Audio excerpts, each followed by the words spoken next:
In an exclusive survey for Good Morning Britain, we have found that a quarter of blind and partially sighted people have collided with those pesky e-scooters, which are just left strewn on pavements. I know you'll know this wherever you live. It's a big issue. I mean, it's a big issue, I think, for everybody, but particularly for people who have challenges with their sight. And campaigner Lucy Edwards, we're going to speak to her in a moment with her guide dog, Miss Folly. First of all... I said Millie. It's Molly. Miss Molly. Molly, yeah. First of all, Miss Molly, here's what she found on London streets when she was out with our reporter, Will Godley. Yeah. Bikes and scooters like these are becoming more and more common on our streets. To rent one, all it takes is an app and just a couple of taps on your phone. But for some members of our society, they're making navigating the streets confusing and sometimes even dangerous. I've come to meet Lucy Edwards. These bikes here on the pavement, yeah, they're a real issue for you, aren't they? Absolutely. It's horrendous being a guide dog user and not knowing whether these are going to be in the way of us. As you can see now, we're probably walking past them. She shorelines to the edge of an environment, but obviously when there's something in the way and we can't clear it, she'll just stop. Sometimes there can be no way past for Lucy. Can you not get past, gorgeous? This is when I have to feel.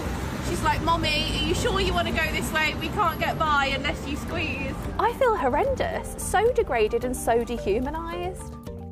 Yes. Lucy's here with Miss Molly. I've got to say, I've seen firsthand the challenges people face walking with a guide dog when you're facing cars parked on the curb, bins left out. But these e-bikes and scooters outside docks, just left on the pavement, this is a new thing in the last few years.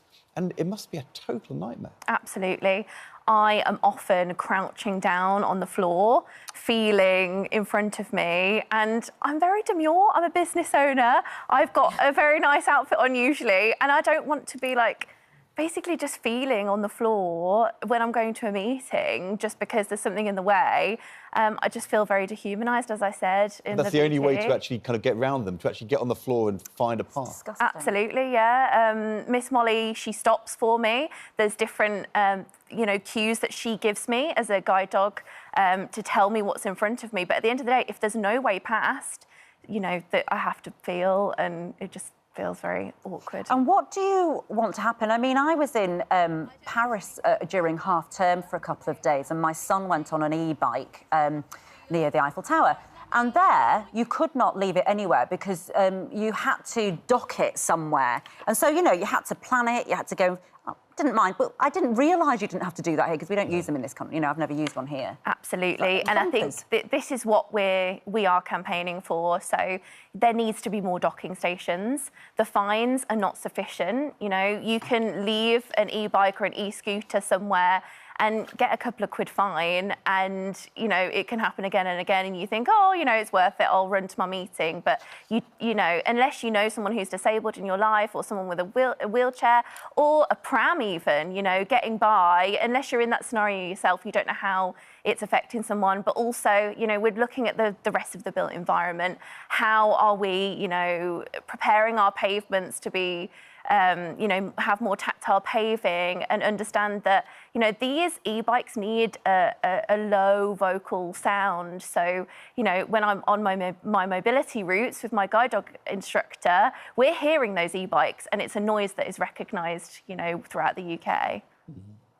But there are powers to have spot notices, penalty fines if bikes are left in the pavement. That's an offence. But none of it gets enforced at the moment. No, not at all. And I think it's up to the companies, but not only that, like us raising awareness now of this issue, a lot more people. I always say it's about being an ally as well. If you know about this issue, just pick up the bike, just move it to the side a little bit. If you think someone isn't going to get by, it just makes everything easier, and I'll get to my meeting quicker. Everyone will just have a happier time. But yeah, I think it's a governmental issue as well. I know that councils aren't necessarily enforcing it either. And it's these companies, along with councils, that need to have the restrictions, because I think it's council by council. Yeah. Everybody who actually hires one of these bikes is doing it on their phone. Their phone means that their credit card is in the phone linked to the hirer. It wouldn't be that hard to have a system where if you leave your bike outside a proper area, blocking a pavement, somebody can come along, the police or the law enforcement officer, and just say, OK, quick scan, you get fined. I mean, it's fixable. It's one of these things, though, that...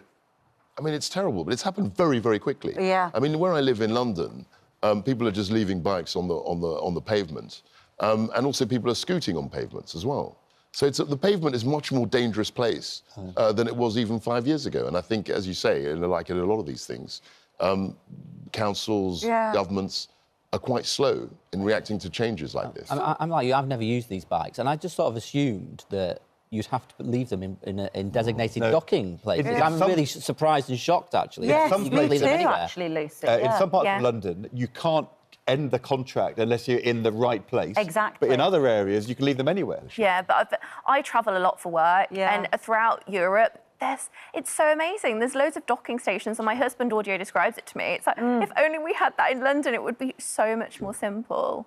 Yeah. And how does Miss Molly, I mean, can you train Miss Molly, you know, around e-scooters? Because it's a new thing. I mean, can a guide dog be updated in its training in the interim period? Absolutely. So, you know, there are many things. Me and Miss Molly are a team. I always say that she is fast asleep at the moment, though. She is.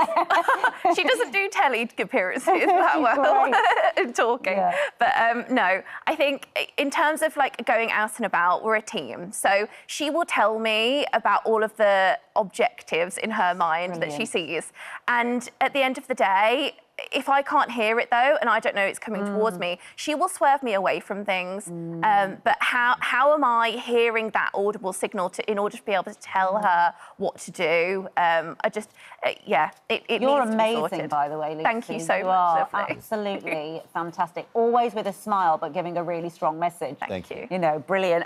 E-scooter and bike operators Lime and Forest both told us that they agree, actually, with Lucy's point, with the Royal National Institute for Blind People's Concerns. Lime said it's working with council to tackle the problem. Forest called for more government action. And Voy, I think that's how you pronounce it, another company, said that while most riders do follow the rules, it will be fining those who badly park a scooter or a bike. If you have experience of this at home, we'd love to hear your thoughts on it, actually. Thank you so much.